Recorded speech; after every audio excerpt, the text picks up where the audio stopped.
Viajeros del tranvía, un paseo por los comienzos de nuestro teatro. Transitando juntos las calles del recuerdo. Escuchando historias de voces olvidadas. Curiosos que descubren con sorpresa el paisaje porteño de los arrabales. Un encuentro. Encontrarnos. Comunicate con nosotros. Encontranos en el Facebook Viajeros del Tranvía. Gracias por estar ahí. Gracias por su compañía.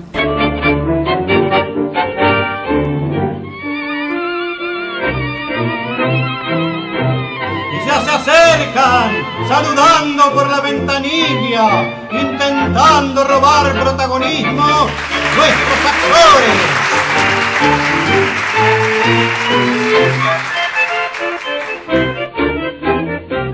Este programa está auspiciado por el Ministerio de Cultura de la Nación y ha sido declarado de interés cultural por el Ministerio de Cultura de la Nación y por la Legislatura de la Ciudad Autónoma de Buenos Aires.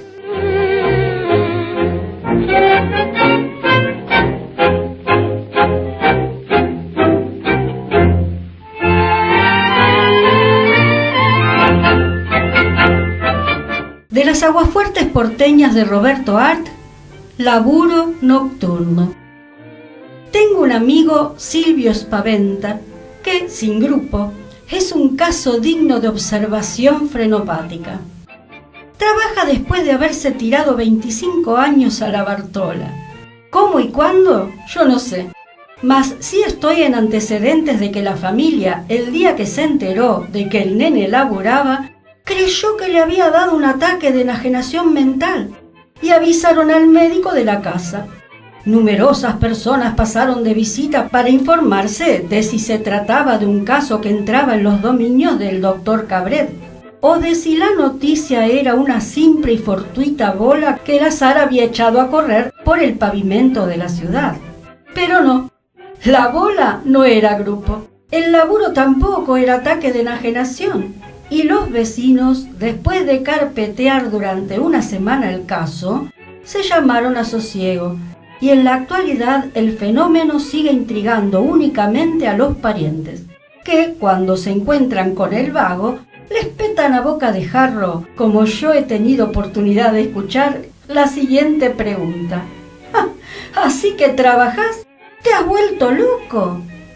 Los parientes, como es natural, han yugado siempre, pero se acostumbraron a ver que el otro no trabajaba, y ahora se asombran con el mismo asombro con que quedaría estupefacta una gallina de ver que el pollo, nacido de un huevo de pato, anda por el agua sin ahogarse. Y tanto han carpeteado el asunto que a pedido del amigo me veo obligado a explicar por qué y cómo labura, y debido a qué razones su caso escapa a la frenopatía, a la enajenación, y penetra en el mundo de los casos racionales y perfectamente manchados por la casi totalidad de los ciudadanos de este país. La ventaja de hacer una nota sobre por qué trabajo, me ha dicho, consiste en que me ahorro el laburo de explicar a todos los consanguíneos las razones por qué trabajo. En cuanto me los encuentre y me pregunten cómo pienso comprar 200 ejemplares del Mundo, les entrego la hoja recortada y pianto. Trabajo, me dice el amigo, de 9 a 2 de la madrugada. Es decir, a la hora en que todo el mundo entra al FECA o a Polilla. Es decir, trabajo en unas horas en que nadie trabaja, que es como no trabajar. Porque, ¿vos te das cuenta? Tengo el día disponible. Puedo dormir mientras febo la crestadora. Y duermo. A las 3 de la tarde me levanto y salgo a ventilarme. Luego, a las 9, entro a la oficina y salgo a las 2. Ahora bien, a mí lo que me revienta es el trabajo horario. La recua. Eso de levantarse a las 7 de la mañana como todo el mundo, lavarme la cara de prepotencia, meterme en el subte repleto de fulanos ojerosos y esperar a que sean las 12 para otra vez empezar la cantinela del córranse más adelante, etc. No, así no trabajo yo ni de ministro. A mí que me den un trabajo que no sea trabajo, que no tenga las apariencias de tal, ¿Te das cuenta? Tengo psicología. Lo único que pido es que me disfracen el laburo. Está bien, le contesté. Seguí. De otro modo es para cianurarse. Yo no me he negado nunca a laburar, pero eso sí, que me dieran trabajo a mi gusto. Tardé 25 años en encontrarlo, pero lo encontré. Lo que demuestra que cuando uno procede de buena fe y con mejores intenciones, lo que busca no puede menos de encontrarlo alguna vez. Si yo fuera un turro bananero, no trabajaría. Andaría de portuario por los fecas, pero no, trabajo. Eso sí, trabajo porque sarna con gusto es como si farrearas. Lo que hay es que soy un innovador, un reformador de la humanidad. Pienso, ¿por qué ha de ir Vicente a donde va la gente? ¿Ves vos las consecuencias de este régimen carcelario? Que a una misma hora 1 millón de habitantes morfa. Media hora después, ese millón, al trote y a los cañonazos, se embuten los tranvías y ómnibus para llegar a horario a la oficina. Y no es posible, che, no, yo estoy contra la uniformidad. A mí, dame variación. Dame la poesía de la noche y la melancolía del crepúsculo y un escolazo a las 3 de la mañana y una auténtica parrillada criolla a las 4 horas. Ser o no ser, che, sin grupo, ponete en mi lugar. Sos un héroe, le dije yo. Hacé la nota que se la enseño al jefe y vas a ver, es macanudo. En cuanto la lea se cacha el mondongo de risa. Bueno, decí que abogo por la absolución del régimen del laburo diurno, que te impide darte unos buenos fomentos al sol y unas sabrosas panzadas de oxígeno. Mira, vos lo que tenés que hacer es explicar la psicología de un horre en la soledad nocturna, gozando el silencio, laburando solito, amarrocando sus mangos para fin de semana. Eso es lo que tenés que hacer vos. Parodiándolo a Nietzsche, que murió solo en un manicomio, puedo yo también decir, así hablaba Spaventa.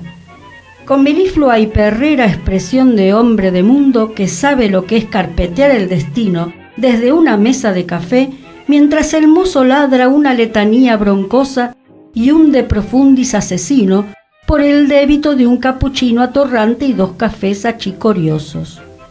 Así hablaba Spaventa, el que ahora trabaja, después de haberse tirado durante 25 años a la Bartola, pero su buena fe ha quedado evidenciada, que sirva de ejemplo y gozoso testimonio de vida espiritual para todos los curros que en este mundo habemos.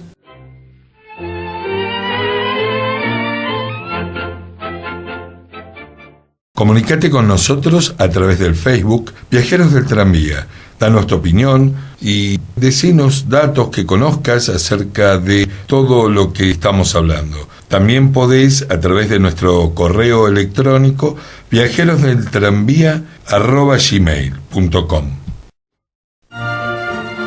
Diseño y realización integral de vestuarios para teatro, danza y acrobacia. Todo lo que necesites está a tu alcance y hecho a tu medida. También objetos escénicos, maquillaje artístico y escenografía. Comunicate al email vestuariosparateatro@yahoo.com.ar y en la página del Facebook Vestuario para Teatro y Danza.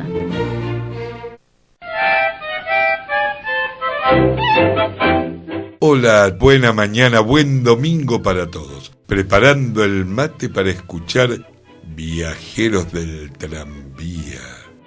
Y acá estamos con la compañera Ana María Alesa. Buen día, Ana, ¿cómo estás? Buenos días a todos, buenos días a mis compañeros. Y bueno, estamos un poquito mejor del resfrío, de la gripe, un poquito mejor nada más. Y presentes acá para hacer este programa.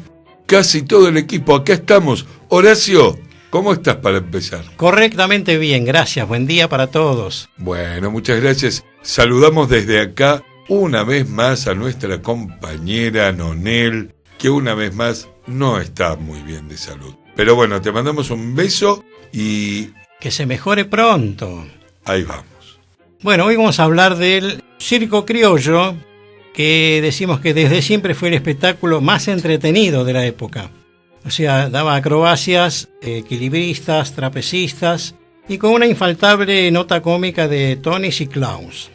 Esa era la primera parte, o sea que la función empezaba con una representación, como estoy hablando, luego un intervalo, después tenía otra segunda parte llamada la puesta en escena de obras del repertorio nacional. O sea que vamos a pensar entonces que tradicionalmente el circo era una pista donde trabajaban artistas y los clowns.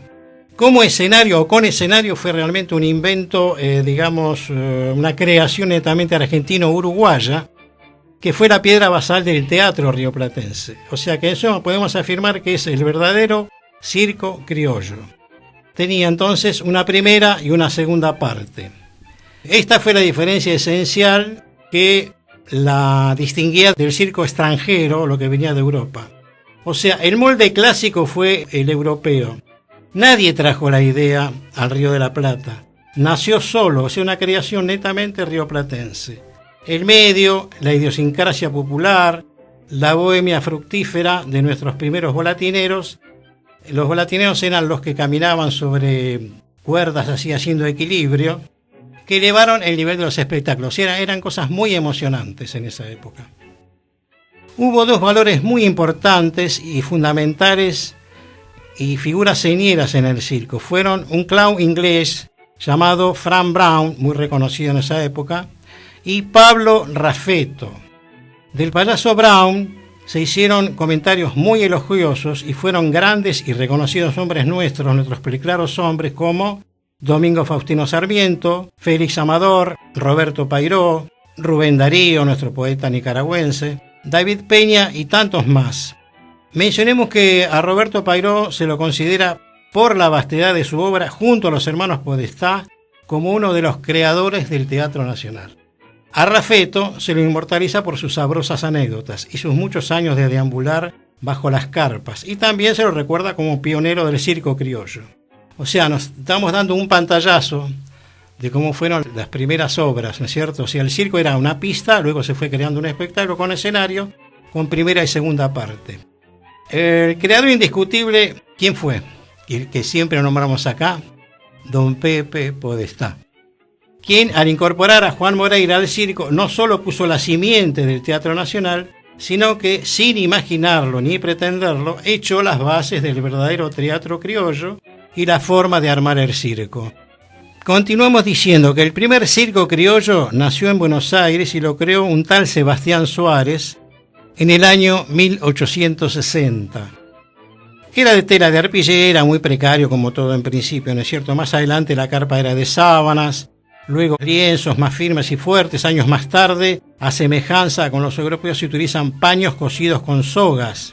Estas son todas características de cómo comenzaban a armarse. El palo central se llamaba mastro, que era el palo maestro, y era uno solo. Y allí se colocaba un argollón provisto de ganchos a los que se ataban los cascos de la carpa.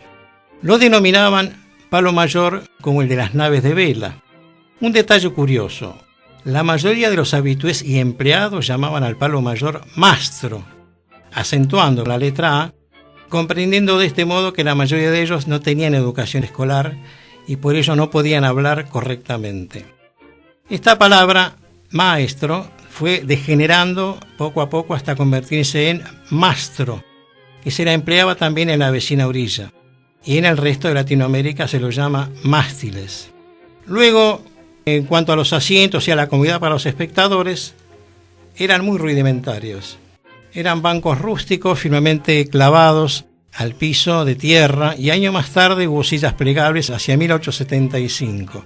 La pista o picadero estaba rodeada de lienzos de unos 40 centímetros de ancho por varios metros de largo, y años más tarde se empezaron a colocar tablones en círculo dejando la puerta de entrada de los artistas. La iluminación eran cirios traídos de Europa y eran de velas de cebo.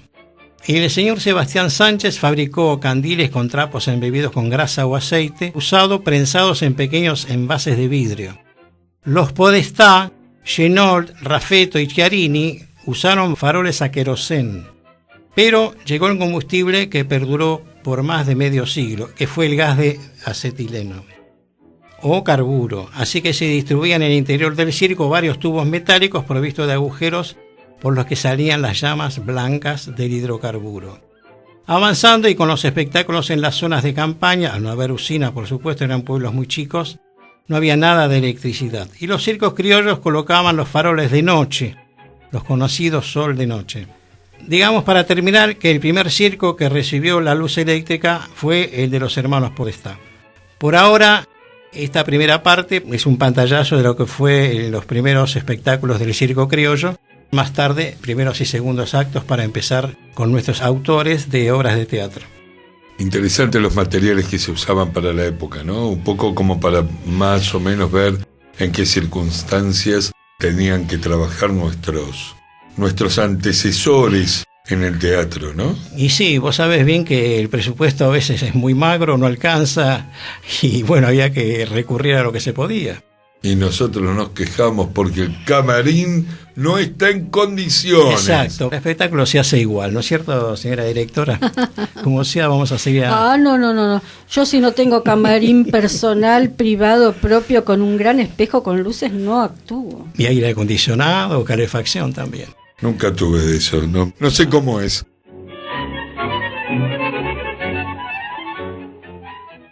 Esta poesía es de Evaristo Carriego. Cuando llega el viejo. Todos están callados ahora. El desaliento que repentinamente siguiera el comentario de esa duda persiste como un presentimiento. El hermano recorre las noticias del diario que está sobre la mesa. La abuela se ha dormido y los demás aguardan con el oído alerta a los ruidos de afuera. Y apenas se oye un ruido, las miradas ansiosas se clavan en la puerta. El silencio se vuelve cada vez más molesto. Una frase que empieza se traduce en un gesto de impaciencia, la espina de esa preocupación. Y cuando llega el viejo, que salió hace un instante, en todas las miradas fijas en su semblante hay una temerosa, larga interrogación.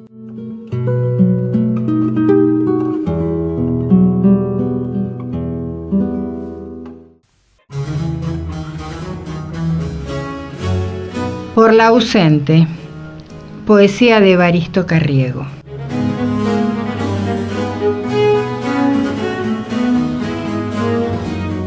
Fuma de nuevo el viejo su trabajosa pipa y la madre escucha con indulgencia el sabido proceso de la dolencia que aflige a una vecina poco animosa.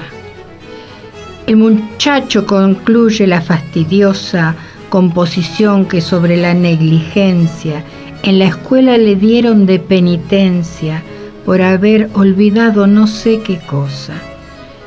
Y en el largo silencio que de repente, como una obsesión mala, llena el ambiente, muy quedo, la hermanita va a comenzar la oración noche a noche tartamudeada por aquella perdida, desamorada, que hace ya 5 meses dejó el hogar.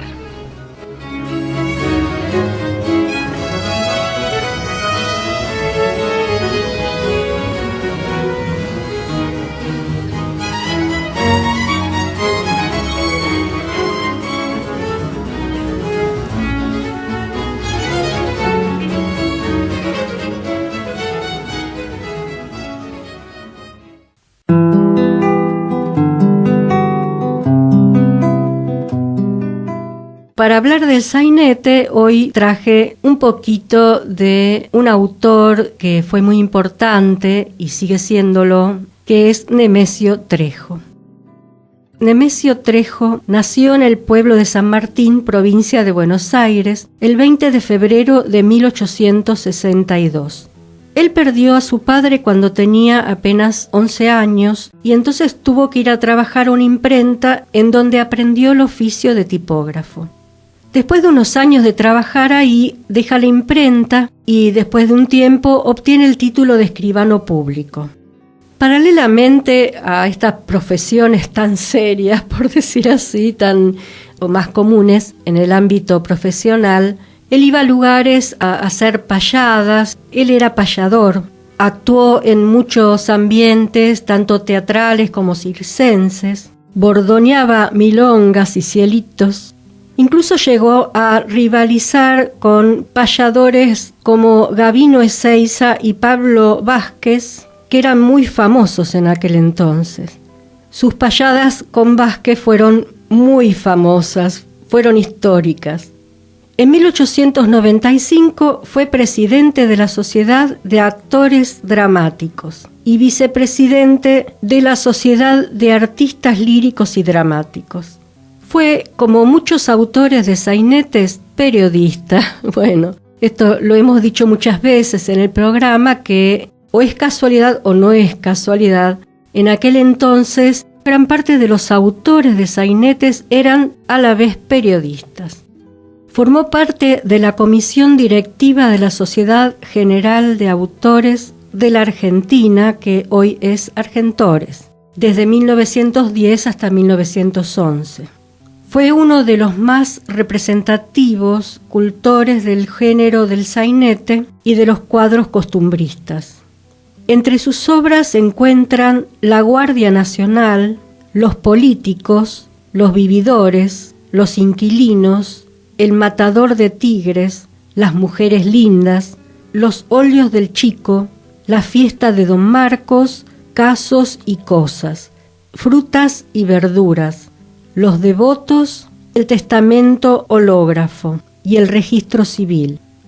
Uno de sus mayores éxitos fue Los Políticos, que tuvo muchísimas representaciones. Y además tuvo la característica que sus obras fueron representadas en el exterior y fue uno de los primeros autores que tuvo esta oportunidad de hacerse conocer de esta manera.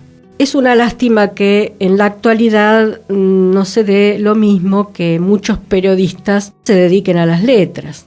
Tal vez antes estaba más mezclado en las personas lo lírico con el conocimiento, con la cultura. Había una mayor necesidad, no solo necesidad de conocimiento o de ser un vehículo para también expresar cosas que sucedían en aquel entonces en su entorno, sino también de crear mundos nuevos como se crean en el teatro. Y por eso la literatura formaba una parte tan importante en la vida de la gente, o sea, nos hacía volar cuando leíamos libros, y eso se va perdiendo un poquito con todo lo visual que hay actualmente. A veces uno, en vez de tomar un libro, prefiere una pantalla. Bueno, el cine es otra forma de literatura, pero en los libros hay un conocimiento mucho más profundo. Y en aquella época los chicos leían desde muy pequeños y sus madres les contaban historias que venían de libros escritos por grandes literatos, donde había un conocimiento muy grande, donde estaban muy bien escritos. Y todo eso estaba formando como una raíz en el espíritu. Entonces, por más que se dedicaran a otra cosa más prosaica, había un lugar desde el espíritu hacia todo lo que es artístico. Y Nemesio Trejo no fue la excepción. Nemesio Trejo era periodista y a la vez escritor de sainetes. Están escuchando Viajeros del Tranvía en FM 88.7 en La Tribu.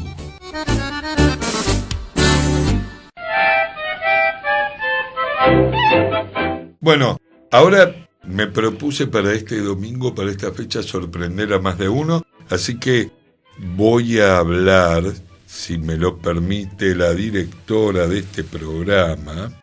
Hoy voy a hablar de un compositor, como siempre, poco conocido, de tango prostibulario, de censura y algo más. Ya noto en tu cara algo de tensión. Hoy vamos a hablar del Negro Casimiro. El Negro Casimiro, cuyo verdadero nombre era Casimiro Alcorta, fue uno de los primeros músicos de tango que se conocen. Al decir de Musto que el de los Lelutier sería un músico de color negro. Y que nació en Santiago del Estero en 1840, hijo de esclavos, pero en realidad era un niño liberto. Y vamos a hablar un poco de esto. Esto es una situación que no significa libertad, ni muchísimo menos igualdad de derechos civiles. Los libertos vivían en un estado de semiesclavitud, sobre todo hasta llegar hasta más o menos los 15, 16 años, y esto se justificaba porque eran esclavos emancipados, o sea que era una libertad concebida, por lo tanto tenían una deuda con sus patrones y de alguna forma estos se encontraban como con una especie de deuda como de hijos o un poco esclavos gratis que tenían. Pero bueno, fue un proceso que se fue dando después de declarar la libertad de vientres en 1813, que de a poco se fue modificando. De todas maneras, en aquel momento no sabían, no sé si les interesaba saberlo tampoco, qué hacer justamente con estos hijos libertos, en donde de alguna manera los dueños de los esclavos también tenían que hacerse cargo porque de alguna forma los padres no podían. Y además los usaban también para sus tareas, es verdad. Absolutamente, por supuesto. Pero bueno, dado estos datos, seguimos. De ahí que usase el apellido Alcorta, apellido de un estanciero y un famoso músico, Amancio Alcorta. Amancio Alcorta, uno de los primeros compositores clásicos de Argentina, se radicó en Buenos Aires, Amancio Alcorta, en 1853, siendo el dueño de la mayor parte de lo que hoy se conoce como el Partido de Moreno. Pero bueno, volviendo a Casimiro, fue bailarín, violinista y compositor, lo que desarrolló desde 1855 hasta 1913. Comienzos del tango en esta época va tomando forma e identidad. Lo que era todo un hombre orquesta entonces, ¿no es cierto? Tenía varias virtudes. 45 años de nacimiento de Gardel. Solía actuar en el Escudo d'Italia, la Casita de Laura, y en la milonga La Calle del Temple, luego Viamonte. Y ahí es donde me pregunto, ¿será el lugar que nombra José González Castillo en Entre Bueyes no hay cornadas? A mí que cuando era pebete era el dios del firulete, el rey de los carnavales, que no había hembra ni bailongo los que yo no imperara, ni hombre que no me envidiara desde el Temple hasta el mondongo. Pregunto. Y como decía antes, fue violinista. Y de tal forma, el primer conjunto es armado por él. El primer conjunto del que se tenga registro, ¿no? Con un guitarrista, que era el que llevaba ritmo, y con el mulato sinforoso en clarinete. El bandoneón se incorpora al tango tiempo después, tema del que hablaremos en otro momento. Como bailarín, con su compañera de siempre, la Paulina, forma una pareja célebre y con ella compartió toda su carrera y su vida hasta el año de su muerte en 1913. Pero como dijimos, también fue compositor y compuso en 1884 el tango que obviamente fue censurado en la época de Uriburu, y en el año 1915 un tal Ángel Villoldo, tanguero conocido, lo transforma en un tango llamado Cara Sucia, con arreglos de Francisco Canaro y letra de Caruso. Claro que no dice lo mismo, y estos primeros tangos, de los cuales también vamos a hablar un poco en otro momento, los tangos que habíamos dicho, estos tangos... Sí, podrías decir tangos cachadores, tangos con mención al reaje. Hoy te iba a comentar, el mondongo y el temple eran dos prostíbulos de los que menciona González Castillo, que en la obra que hacemos justamente, ahí se bailaban los hombres, sabes que bailaban antes del turno, ¿no es cierto? Bailaban el tango entre hombres, ¿te acordás? Absolutamente. Eso lo comentamos ya. Porque la mujer no lo podía bailar. Estaba muy mal visto. Claro. Tango prostibulario, justamente. Claro, tango eran dos prostibulario. prostíbulos, sí. Pero sigamos un poquito más con este muchacho. Él también compone otros tangos como La Yapa, Entrada Prohibida y El Choclo, cuyo nombre original se dice sería otro. Me da miedo preguntar. Seguramente mencionarían algo masculino, es verdad. Ahora, si bien Entrada Prohibida se lo acredita a los hermanos Teiser, Sí. Teiser se pronuncia, gracias, se dice también que muchos otros tangos fueron de este autor, del Negro Casimiro, pero algo también común en esa época se lo acreditaban a otra gente. Lo interesante es cómo nace también todo esto. Vos pensás que estamos hablando de uno de los primeros tangos con letra Sí. y Sí. de uno de los primeros compositores. Sí, Estamos sí, hablando sí. de un hijo de la esclavitud, de algo Sí. muy, con una historia muy fuerte. Estamos Sí, hablando sí. de algo de lo que sería en lo más bajo, de lo más bajo socialmente hablando. No quiero decir culturalmente hablando.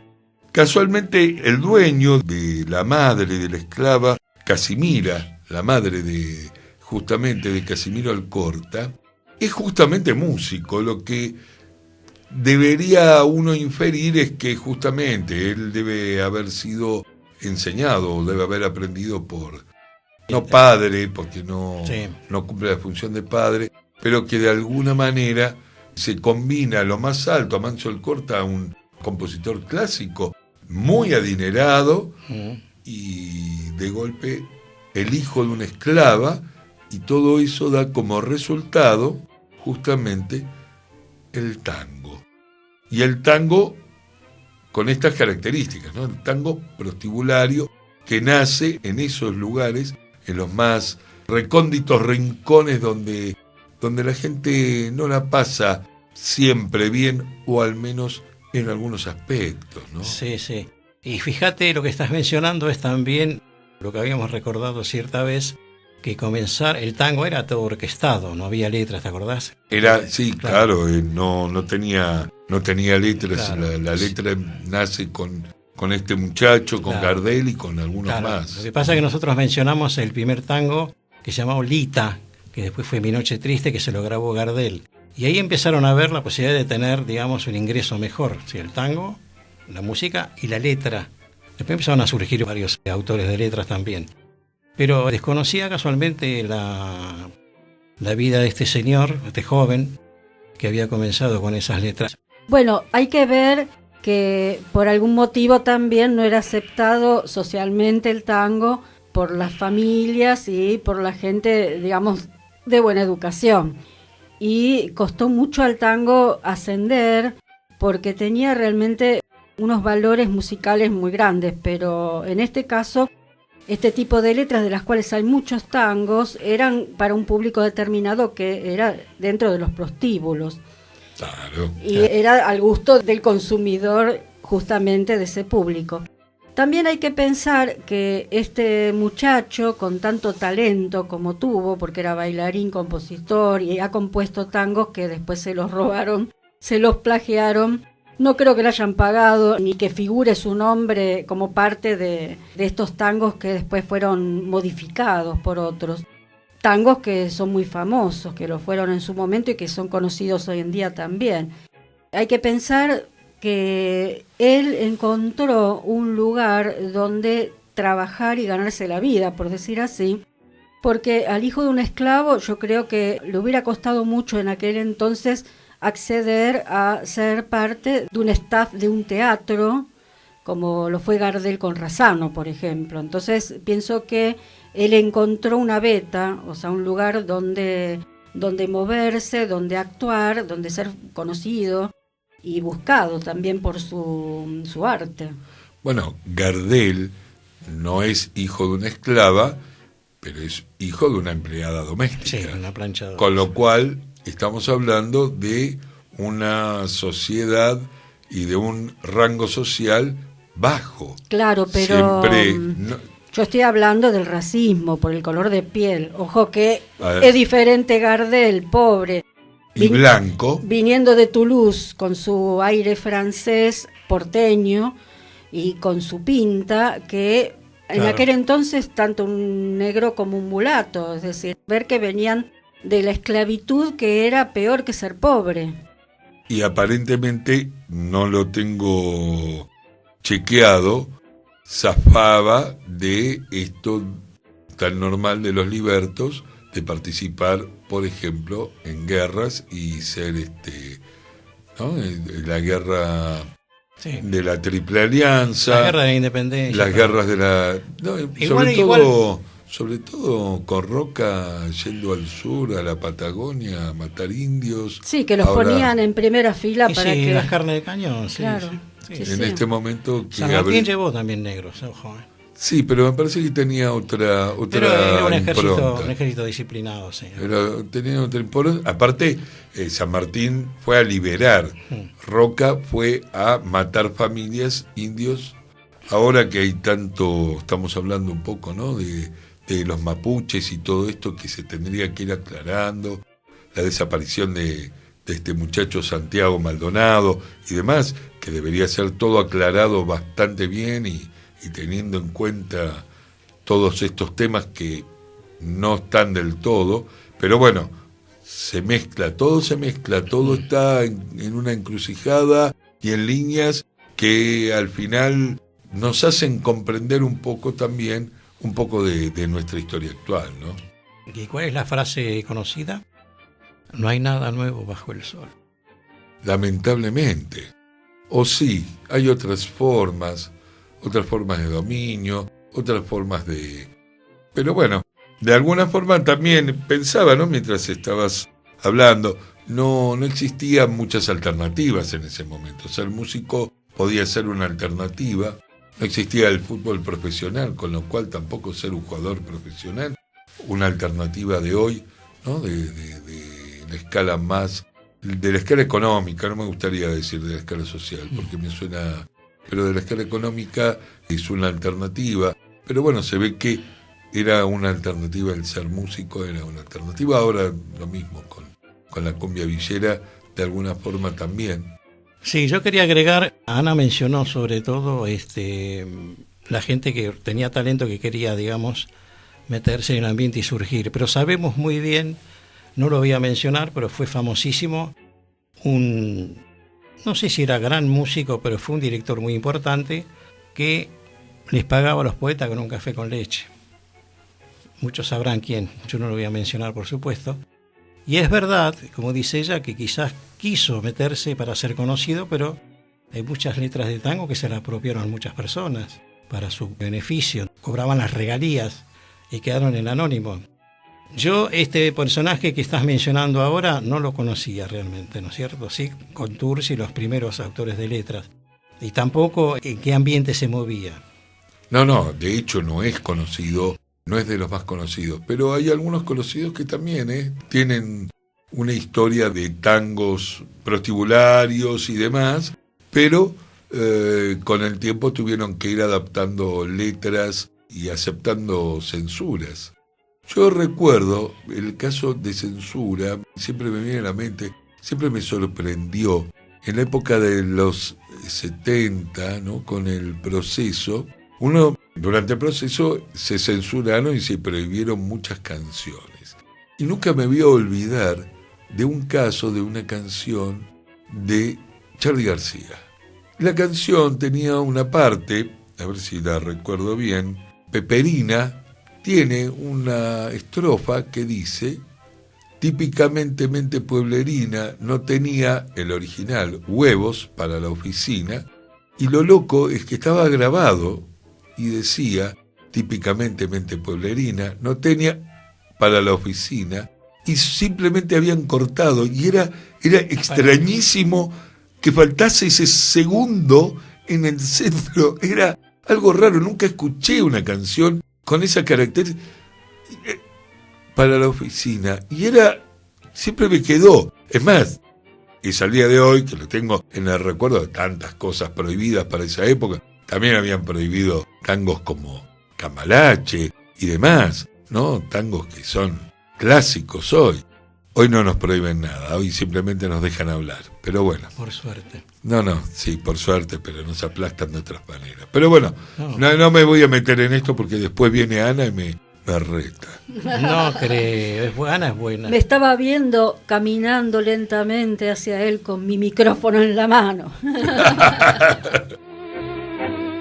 Este poema es de Evaristo Carriego, En el barrio. Ya los de la casa se van acercando al rincón del patio que adorna la parra, y el cantor del barrio se sienta templando con mano nerviosa la dulce guitarra. La misma guitarra que aún lleva en el cuello la marca indeleble, la marca salvaje de aquel despechado que soñó el degüello del rival dichoso tajeando el cordaje. Y viene la trova, rimada misiva, en décimas largas de amante fiereza, que escucha insensible la despreciativa moza que no quiere salir de la pieza. La trova que historia sombrías pasiones de alcohol y de sangre, castigos crueles, agravios mortales de los corazones y muertes violentas de novias infieles. Sobre el rostro adusto tiene el guitarrero viejas cicatrices de cárdeno brillo, en el pecho un hosco rencor pendenciero y en los negros ojos la luz del cuchillo. Y muestra insolente, pues se va exaltando, su bestial cinismo de alma atravesada. Palermo le ha oído quejarse cantando celos que preceden a la puñalada. Y no es para el otro su constante enojo. A ese desgraciado que a golpes maneja, le hace el mismo caso por bruto y por flojo que al pucho que olvida detrás de la oreja. Pues tiene unas ganas su altivez airada de concluir con todas las habladurías. Tan capaz se siente de hacer una hombrada de la que habla el barrio 3 o 4 días. Y con la rudeza de un gesto rimado, la canción que dice la pena del mozo termina en un ronco lamento angustiado, como una amenaza que acaba en sollozo. Vamos a escuchar un tango, no del tinte de los tangos que ha traído Andrés. Va a pasar la censura poética y vamos a escuchar unos tangos cantados por Gardel. Con música de Samuel Castriota, letra de Pascual Contursi, Percanta que me amuraste. Percanta que me amuraste, lo mejor de mi vida, dejándome el alma herida y espina en el corazón, sabiendo que te quería, que vos eras mi alegría y mi sueño abrazador. Para mí ya no hay consuelo. Por eso me encurdelo, para olvidarme de tu amor. Cuando voy a mi cotorro y lo veo desarreglado, todo triste, abandonado, me dan ganas de llorar. Me detengo largo rato campaneando tu retrato para poderme consolar. Ya no hay en el bulín aquellos lindos frasquitos arreglados con moñitos, todos del mismo color. El espejo está empañado por la ausencia de tu amor. De noche, cuando me acuesto, no puedo cerrar la puerta, porque dejándola abierta me hago la ilusión de que volvés. Siempre llevo bizcochitos para tomar los matecitos, como si estuvieras vos. Y si vieras la catrera, cómo se pone cabrera cuando no nos ve a los dos. La guitarra en el ropero todavía está colgada. Nadie en ella canta nada, ni hace sus cuerdas vibrar. Y la lámpara del cuarto, también tu ausencia ha sentido, porque su luz no ha querido mi noche triste alumbrar. Percorta que me amuraste en lo mejor de mi vida, dejando que y espina en el corazón. En nuestro programa nosotros tratamos todos los temas que tengan que ver con la cultura y este tema que trajo Andrés tiene que ver con los orígenes del tango. A mí, que me gusta la cosa más poética, me gustan más los tangos sociales, los tangos que he conocido desde chica. Pero esto es interesante saberlos porque forman parte de la cultura y uno no puede desconocer, como hablamos de las raíces del sainete, las raíces del tango. Y seguiremos trayendo temas para que el público comparta con nosotros un poquito todo esto que nos atañe porque forma parte de nuestra cultura artística argentina. Y por supuesto, rioplatense porque compartimos con nuestros hermanos uruguayos muchísimas cosas de teatro y de tango y de música. Hacemos un saludo general y le doy la palabra a Horacio para que despida al público y después a nuestro compañero Andrés. Bueno, muchísimas gracias a todos por escucharnos y seguiremos hablando charlas muy interesantes para ir informándolos, cultivando también un poco lo que es, como decía Ana, los inicios de muchas de nuestras costumbres y obras de teatro. Muchísimas gracias y saludos para todos. Bueno, espero que hayan tenido un muy buen domingo, que tengan un hermoso resto de domingo y trataré de seguir encontrando cosas extrañas, extravagantes, de las que yo mismo ni sabía ni tenía ni idea, para compartir con ustedes y, como dije, muy buen domingo.